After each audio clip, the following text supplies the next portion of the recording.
Hello, my name's Gary, and this is episode 42 of EV Musings, a podcast about electric vehicles and things that are interesting to electric vehicle owners.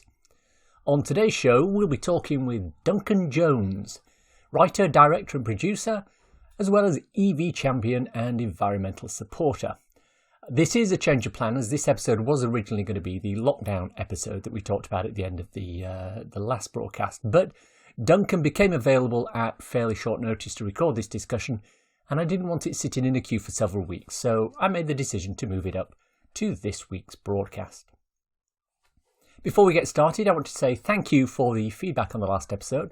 A lot of you loved the rebranding exercise. Thanks to Gary Wales for doing that for me once again. I'm sort of torn when I hear feedback like that because I designed and created the original logo myself, so I'm a little attached to it.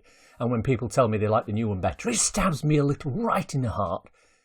But then again, it was designed by someone who's far more skilled doing that than I am, so I would damn well hope it was better than my version. Our feature topic today is a discussion with Duncan Jones. For those of you who don't know Duncan, he was born into a creative family in Kent back in the early 70s, worked with a well-known ad agency in the early 80s, and was thrust into prominence on the international stage back in 2009, when a little film for which he wrote the story and directed was released. It was a simple story with one main character and a robot, and it was set on Earth's closest celestial neighbour. The film was Moon with Sam Rockwell, and it led to directing gigs for Source Code, the Warhammer movie adaptation, Mute, and he's currently in pre-production on his next feature, Rogue Trooper, based on the science fiction strip in the British comic 2000 AD. But I'm not talking to him about films today. Duncan is also a vocal supporter of electric vehicles and renewable energy, as well as a supporter of climate change initiatives. I chatted with him last week from his home in Los Angeles over Zoom, and we covered all sorts of interesting topics in the EV and renewable space. The audio you're about to listen to was taken straight from Zoom, so there are one or two slight glitches due to connectivity issues. Also, if you're listening to this sometime in the future, this was recorded right in the middle of the COVID-19 quarantine period, which would explain some of the comments regarding the lack of smog in Los Angeles, for example. To set the scene, I asked Duncan what was the first car he ever owned. The first car I owned, I'm embarrassed to say, was a Jeep Grand Cherokee, which is a bit fancy. I got kicked out of school, and then after getting kicked out of school, I basically academically did not hit my expectations for a year or two. Basically, my head was not in it. But then eventually after doing some jobs and actually working at a school for kids with learning disabilities for a little while, I kind of grew up a little bit and got into college. And when I got into college, my dad was so relieved that he got me a very nice car. So that was my first car when I was about 20 years old was a Jeep Grand Cherokee. All right then, and maybe related to that, but I don't know. What was the first accident you were in? You know what? I've been very fortunate. I've never been in a serious car accident. Other than the occasional, not paying attention when I'm parking the car or something. I've never properly damaged a car. Oh, that's awesome. Yeah, no, I feel you shouldn't have asked me that. Now I've got to touch some wood or something because it's going to happen the next time I go out. Well, if it's any consolation, the first car I ever bought was a Porsche 911, and the first major accident I have was when I wrote it off. Oh my goodness! It wasn't leaving the court, was it? No. Getting a bit exuberant with the accelerator. No, actually, I'd had them for about 10 years, and I aquaplaned in a storm, and it. Oh my Lord, that must have been terrifying. Yes, it was. Actually, you know what? I'll tell you the fact that I got a Jeep Grand Cherokee also was because at the time I was at college in Ohio in the US, and they have some real beasts of storms that come through in the wintertime. Mm-hmm. One of the reasons I didn't get into any accidents is that car was fantastic when we were driving through the snow and stuff. And we had these crazy snowstorms driving through the countryside. Having spent a couple of years living in Indianapolis, I know exactly what you're talking about because that's very, very similar. Yeah. Yeah. So when did you get your first speeding ticket? Oh, that was pretty rapid. That was pretty rapid, and it would have been in Ohio. I actually learnt to drive in Manchester. Actually, is where I got my driver's license. So I'm not sure if you've driven much around there, but there were at least when I learned to drive, which would have been 1990. Like 1998, 99, I think, something around there. Anyway, lots of one-way streets around Manchester. So I could have very easily gotten a ticket when I was taking my driver's test just because of the number of one-way streets I almost pulled into. But I ended up getting my speeding tickets in Ohio. Basically, big straight roads, no one around, police hitting the number of tickets they need to at the end of the month. They always Yeah, I had one of those in Florida. But there we go. What's the favourite car you've owned so far? I had the most fun with the Mini Cooper. Actually, it was the very last year that Mini Cooper were making the old Mini Coopers, not the new ones. Yeah. And I managed to get hold of one of them, and that was just so much fun. I just absolutely loved it. It's this little blue and white gem. And me and my mates all crammed in there. So it was four of us in this tiny little Mini Cooper, and we went on a road trip, and went out past Stonehenge and went to a number of Iron Age Celtic sites around the kind of the southwest, and that was just so much fun. I had an 850 Mini that somebody had taken the engine out and put a 1.3 litre Morris engine in. And so you know how the seams used to stick out? They'd turn those in and smoothed it round. Two-tone blue paint job on it. It was fantastic. Loved it. So what car do you drive now? So right now I have I bought it new, but it is now 10 years old, Mustang from 2011. So when I got out here to work, my editor kept on egging me on to get this Mustang because I've been going on about Mustangs for ages. It's like, I'm British. I've come to America. Everyone who's British who comes to, especially out to California, wants a Mustang. And I obviously really wanted one of the classic ones, but I'm not enough of a car enthusiast to feel comfortable about looking after a proper classic Mustang. So I looked at what they were selling at the time, and they were like, "Oh, they've got a V6 version," which obviously not impressive because they had a more powerful engine. But I was incredibly worried about having too powerful a car, so I got this V6 2011 Mustang, and it's done great. It's still just ticking along, happy as can be. I'm obviously waiting for my transition to getting a proper EV, which is one of the reasons why we're talking. Indeed. Actually, some of the stuff that's going on right now is impacting on that because Rivian, which is the car that I've wanted to get and have been waiting for, I've been on the waiting list for a while. It looks like their production is going to be delayed for a while. So that might end up making me another Tesla guy. Oh, now that's interesting because I wanted to talk about the Rivian and the Cybertruck a little bit later on. Yeah. But which particular Rivian did you order? Did you order the truck or did you order the SUV type? Well, I've got two small kids and my wife and her mum, so we've actually got a big load to carry. So it would be the SUV, unless I can stack them in the back of the pickup. Now, I'm aware, of course, that you just said that there's potentially a delay on that. Do you think there'll also be an additional impact because obviously Amazon have put in that order for whatever it is, 100,000? Yeah, the delivery vehicles. Is that going to affect it? I can only assume that they knew that was coming. I mean, I don't think that they were like, "Oh God, what are we going to do? We've got 100,000 cars we have to deliver." I think that they had that all in their production plan. So I would imagine that I can only imagine that they will be portioning a percentage of their production specifically for for customers because we all we got on the waiting list quite a long time ago now. Mm-hmm. So I think it would be not responsible or particularly good PR for them if all the people who kind of put them in a position to be able to keep going were suddenly pushed off for another year while they dealt with Amazon delivery vehicles. So I would hope and imagine that they'll have a segment, of their production specifically for people who've been on the waiting list. Absolutely. That makes a lot of sense. Now, winding it back around to the old Cybertruck. I mean, obviously, when you placed the order for the Rivian, the Cybertruck didn't exist. Yeah. When the Cybertruck did come out and we had that ridiculous launch where everybody went, what the heck is this? I remember you tweeted to me the old Indiana Jones one, I think I've chosen wisely. Has your position changed on that at all? Listen, I tell you what I am fascinated by, and all credit to Tesla for just going for it and for not worrying about expectations or necessarily, not letting practicality guide their decision making. It's a unique and amazing looking thing, and I did not expect so many people to order it. And there is a difference, obviously, between pre-orders and people who actually go the whole way and end up paying the full rate and having the car come to them. So, what that's going to translate into the 100,000. Was that 100,000 orders as well or something? It was quite a lot, I think. Some ridiculous amount. Yeah, totally. It was a lot of people.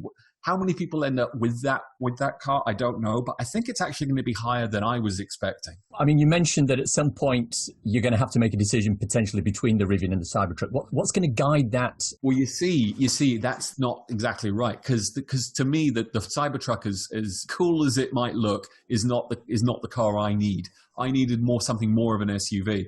So I'm actually probably going to get the Model Y, only because it means that I can get the car now. I really do. I mean, I loved my Mustang. It was wonderful, but I can't keep living in denial that I have this ICE car out there, this ICE muscle car, little muscle car. But and I'm such an EV enthusiast myself. I really, really want to get into an EV, and I've been trying to find the right one. But with a family, it's a bit tricky. Even the Model Y is really going to be difficult as far as fitting everything in. With the 2 strollers, the 2 car seats, grandma, my wife, it's a lot of stuff to fit in there. So it's probably going to become our second car, by my run around for going to work and things like that. And we'll use it like if we have to take one of the kids somewhere or something like that. But I'll probably get the Model Y. I'm thinking about that anyway. Talk to me about how you got into. I mean, obviously you're driving around this big muscle car for 10 years, and then suddenly you've had. Was it an epiphany when it came to EVs, or what? What was the thing? Well, I mean, I've been as one of your rivals. A Fully Charged show is a show I've been watching and being very fond of for a long time. And it wasn't just EVs as well. It was solar panels for the house and things like that, and really just trying to find a way to live what I preach. The car was really the kind of the last big move, this thing that I needed to really get sorted out. But at the same time, with the bigger family, I had a responsibility to find something that was practical and not just, making me feel good. Mm-hmm. So Rivian really fit the bill for that.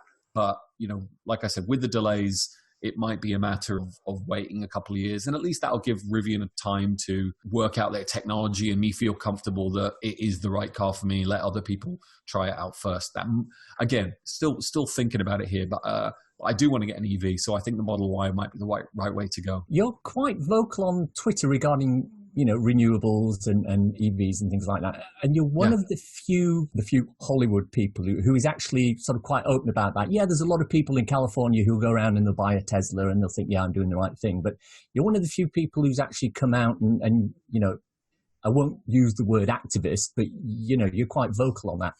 Yeah, was that a conscious decision, or did that just sort of happen? I'm very opinionated. I'm a very opinionated person, and not always right, but I've always got an opinion. The thing is, I think that I just feel that there are better ways to do things, and there is an absolute responsibility on me now as a dad to try and leave the planet a little bit better than it is now. And I just feel that there's better ways to do things, and whether it's offshore wind, onshore wind, wave power, geothermal. I mean, there's so many ways that we can be collecting reusable energy that the battle against fossil fuels just feels like something we should be winning even faster than we are now. So I think my frustrations come out of that, that if we really applied ourselves, we could really revolutionize how we collect energy, the energy we use, and how much cleaner the environment can be. Especially, I live in Los Angeles, and I used to come to Los Angeles. I'm old enough that I used to come to Los Angeles back in the 70s as a kid and barely be able to breathe here. honestly, we'd be out here for a week or two for either dad was working or was visiting my mum. I couldn't go outside because I couldn't breathe. I remember that. And it's much, much, much better now. But you still have bad days. And the pollution can get really kind of heavy when it's a really, just a still day and it's hot and all the cars are out and everyone's using the air conditioning. And it doesn't have to be that way. That's the thing is I truly believe it doesn't have to be that way. And if it doesn't have to be that way here, it sure as hell doesn't have to be that way in London or other cities where things are not as geographically kind of designed to trap pollution. Los Angeles is just it's just in a really bad place because it's surrounded by mountains. And when you get a still day, everything just gathers in the city. Have you seen some of the recent pictures of downtown LA without any of the smog? Because, of course, everybody's in quarantine now. So it's stunning. It's not. I mean, Los Angeles for sure, but there's pictures coming from all over the world. I think there's I remember seeing a city in India where they could actually see the Himalayas. You could see the Himalayas. It was the first time in 30 years that anyone had seen the Himalayas from this city. No, it's tragic what's going on. And Lord knows we all want to be able to get out of our houses and hug our friends and just go hang out. But it is fascinating to have this unintended experiment going on where we can actually see how fast things change when we don't do things the way we normally do them. I mean, you live in Southern California and they're very progressive when it comes to things like this. What impact do you think seeing things like, the lack of smog, what's that going to have on the lawmakers out there? Are they going to take that on board or what? What do you think? It's very interesting, and I don't know yet. And I think it's a conversation that needs to gather some energy and momentum while we're all still locked down. I feel, but there's so many phases to this thing that are going on in that people have to get used to staying at home. People have to start working out their routines. They have to start working out how to look after their kids when their kids are not at school. How to cook, because a lot of people never cooked before. There's a lot of essentials that people need to get in place. But then I think it would be really beneficial to have a conversation about, okay, when we go back outside, when this thing is all over, do we want the world to go back exactly to the way it was? Or are there things that we can do to maybe make them a little bit better? And I'm hoping that the latter is the way that we go, and we can start talking about, okay, let's mandate some things like putting solar on every rooftop of new construction here in Los Angeles or in Southern California in particular, because it just makes sense. We have so much energy just being thrown at us by the sun every day. Yeah. It's ridiculous to not use it here. Totally agree. Absolutely. Moving on from that, and if I look back to something that you said earlier on, because of the approach that you've taken to things like renewables and EVs and that, how much of that is influenced by the fact that you're now in Southern California? If, for example, you'd have stayed in Ohio, where they've got a completely different way of doing things, do you think your attitude would have been the same?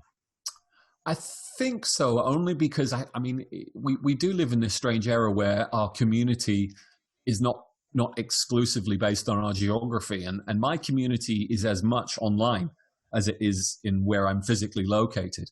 So if I lived in Ohio, if I lived in the UK, I think I would still have many of the same friends and people who are influencing and changing the way I think from the community I have online. Those would be the same people. So, and also I think that the fact is that the opportunity for how certain technologies can improve things exists no matter where I go. And it would still fascinate me as someone who's kind of interested in that. Even from when we did Moon, one of the things that I got excited about was fusion energy and how that could work and how exciting that would be. And even if that remains a couple of decades away, it's still something where I'm thinking, yeah, well, if they can crack that, that's gonna take care of that. What do they call it? I think the 99th percentile as far as energy that as it stands could only be created by fossil fuels right now. Sort of switch on, switch off. That kind of energy. Yeah. Fusion power would take care of that. So yeah, no, I remain a bit of a dreamer when it comes to what things could be. I presume you saw the Fully Charged episode that Helen Chesky did on fusion power? Yes, I did. Yeah, I watched that about a week ago, I think. Yeah, I mean, as she said, I think on it, it is one of those technologies that always remains just a little bit beyond where we are, but everyone feels like we're getting there. There was something I mentioned to you, I think, the other day about flow batteries. Just as far as creating technology, I mean, there's two big problems. There's the harvesting of energy, and then there's the storing of energy. And storing of energy has never been a big issue when you don't really care, when you're basically using fossil fuels or nuclear power plants to basically just create energy constantly and just pumping it out there and trying to find ways to balance it.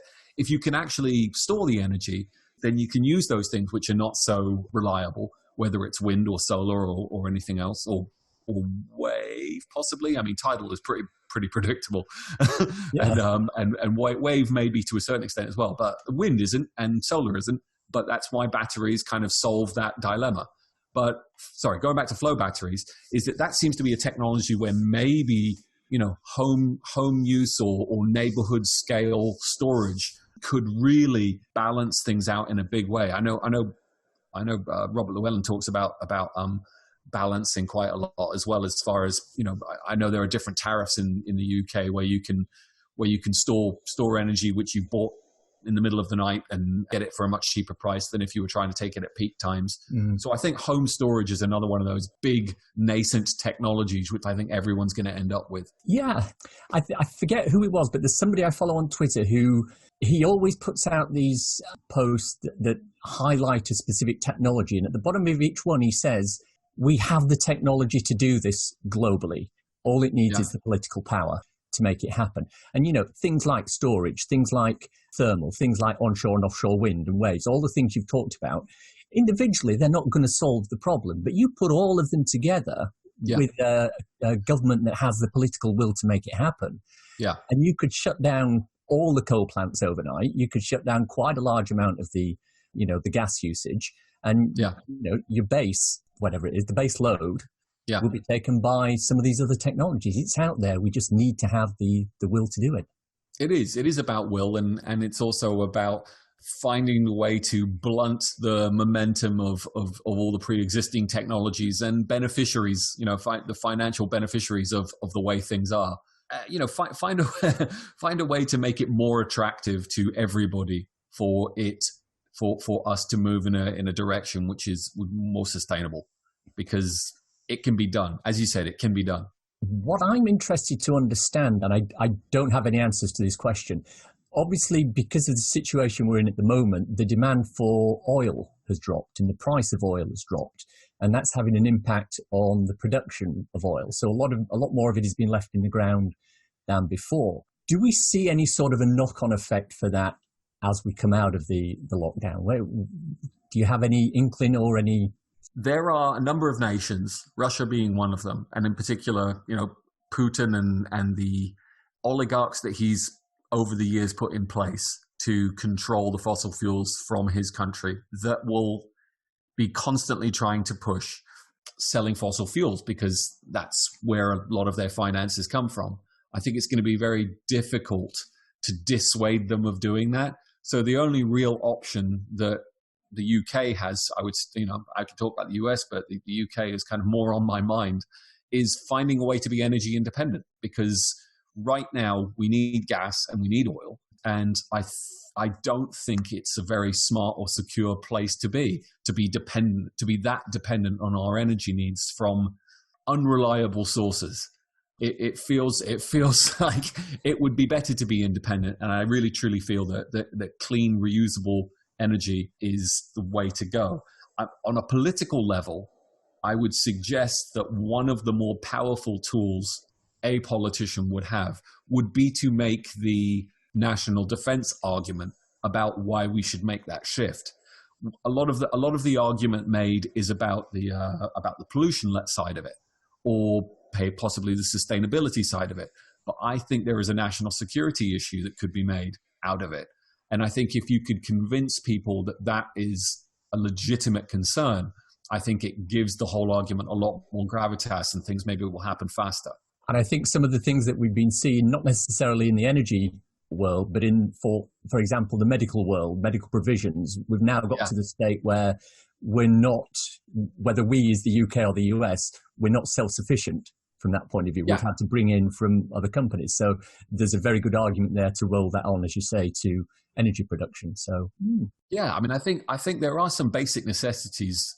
Even though we live in a global community, I think there are some basic necessities that you should be able to do yourself, as a nation. If you want to call yourself a nation, there are some things that you should be able to do yourself. I think you should be able to put shelters over people's heads. Mm-hmm. You should be able to feed people, and you should be able to provide energy for them. And I think it's fine to allow the market to give you better ways to do that.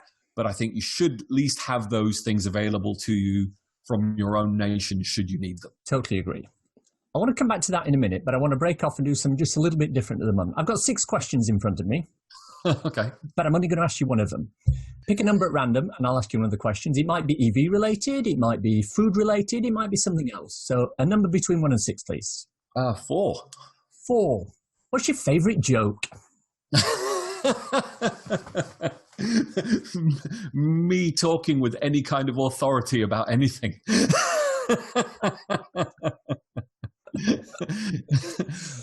Yeah, that's it.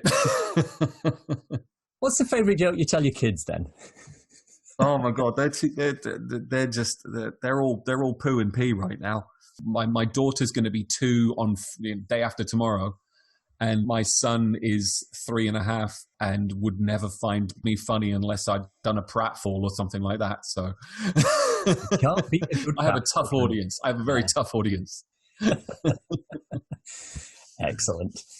All right, winding back now around to politics, politicians, etc. Okay. With the recent election in the UK and the impending election in the US, is there enough focus on environmental issues? I mean, what would you like to see in terms of government incentives to try and push renewables and EVs forward? I mean, the recent budget here in the UK, they got quite a lot.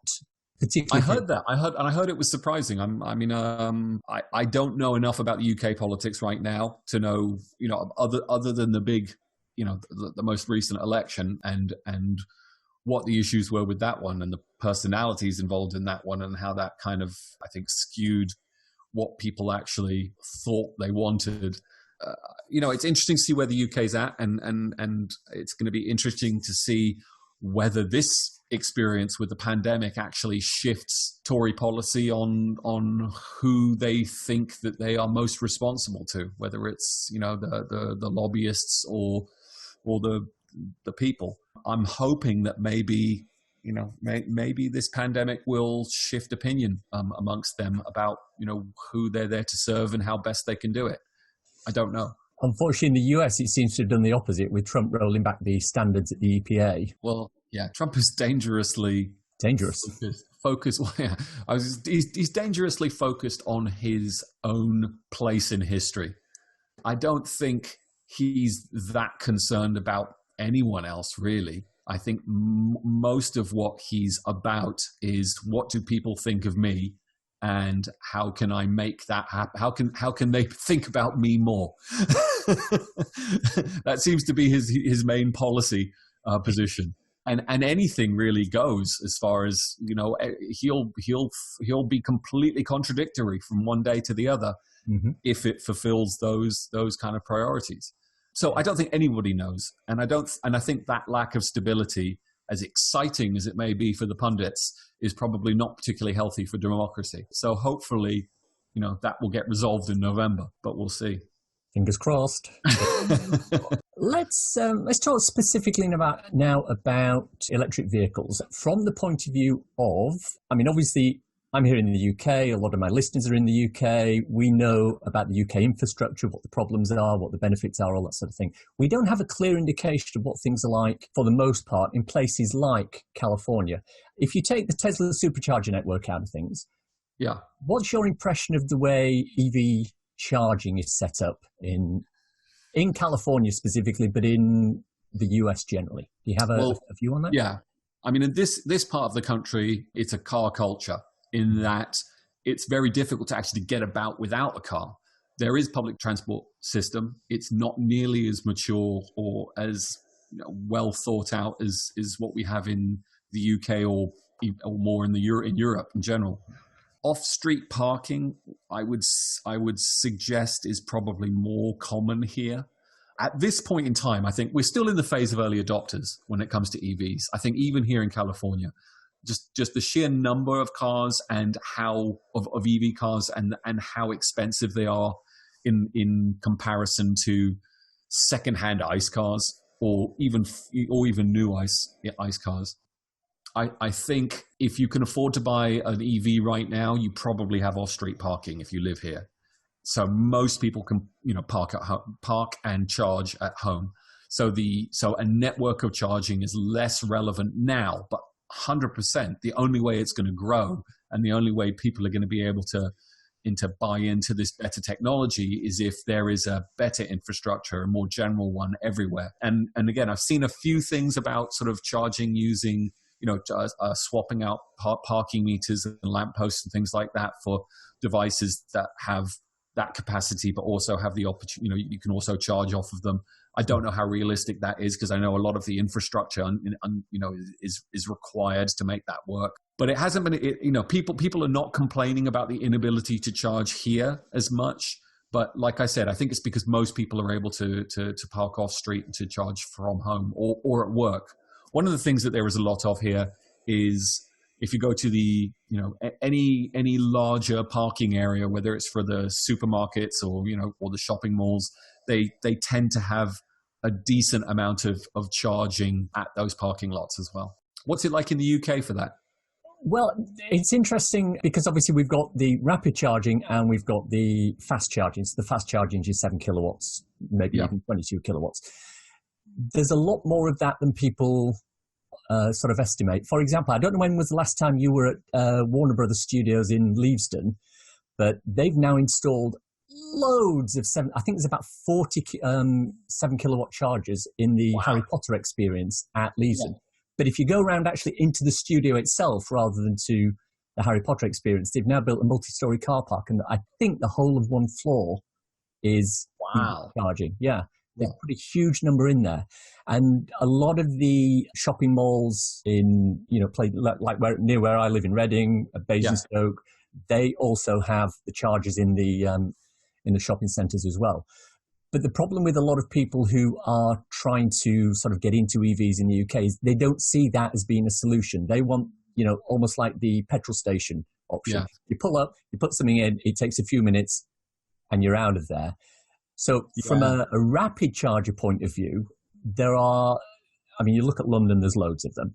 You come out towards where I am, there's quite a few. But maybe that's not the solution though. Maybe just because people want that doesn't mean that that's what they really want. If that makes sense. Well, yeah. The thing is, look, when people started getting phones, no one was saying, I really need this to have a cord connected to the wall because that's what I'm used to. I need that cord. Otherwise, how do I know if it's going to work?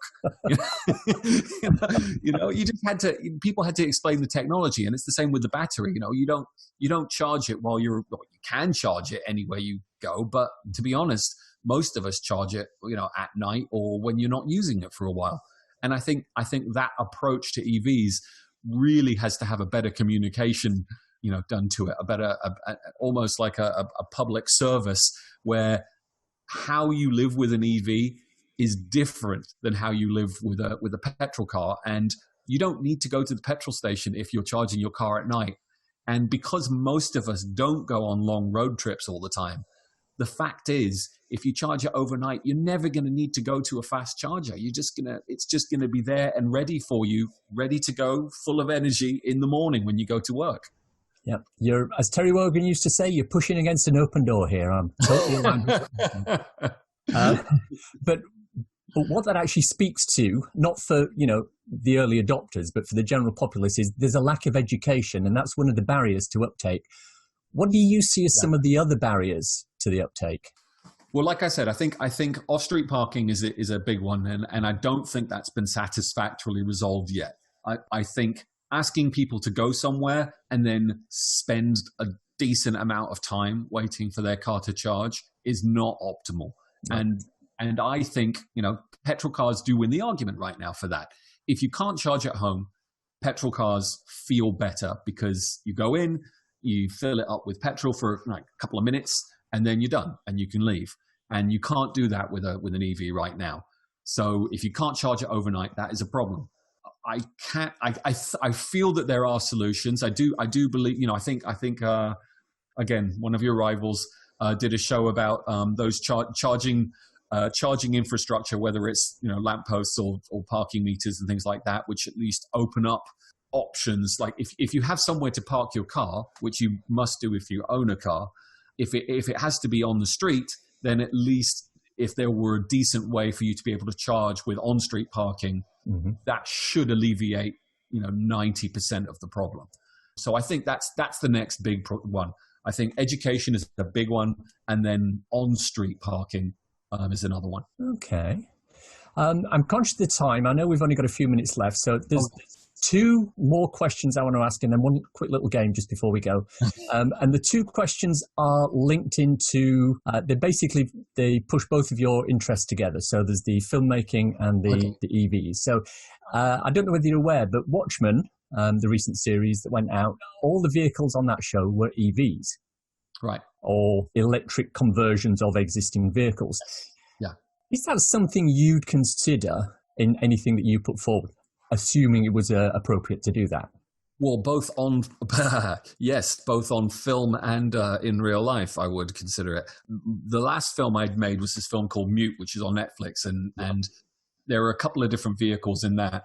Obviously, they were not electric vehicles, but we did remove the sound of them and put in our own sound to sort of create something a little bit like what we might assume this electric powertrain might sound like. Which actually reminds me, I think the I-Pace doesn't it have customizable sounds for the car because it's an EV, but it doesn't actually produce. I think that's right, yeah. I think it's in the inside. I think the weird thing is I think it's on the inside of the car. It's not the outside, which I always thought would be kind of cool, that you could kind of create your own sound system, like ringtones. You'd have your own sound system for how your car sounded. So you could just like record yourself going, and that would be the sound your car makes driving down the street. Fantastic. But I think the I-Pace at least it gives you some customizable options as to what your car sounds like to you as you push the accelerator, which I think is kind of fun. But that's the thing about an EV is that it really once the basic technology is there, you can apply sounds to it and kind of customize it and make it what you want it to be. Lost my train of thought there. Oh yeah, so you were asking about would I do it for my own car? Yes, there's a customization company out here in Southern California, somewhere between Los Angeles and San Diego that does custom cars, and it would be amazing to get an old, to do something truly sacrilegious and get an old muscle, like American muscle car, and get it EV'd up, but keep the sound. And then record the sound, and then me going as the sound for it. On the subject of films and EVs, you and I both spent a lot of time on film sets, and they're famously non-environmentally friendly. I mean, you've got half a dozen unit drivers sat there in the Jaguars with the engines running all day, and catering tends to use a lot of plastic in the meals and things like that. Now, I know I've been on a number of production recently where they've started to address some of those issues. Yeah. How prevalent is that over that side of the pond, or is it not on anybody's radar?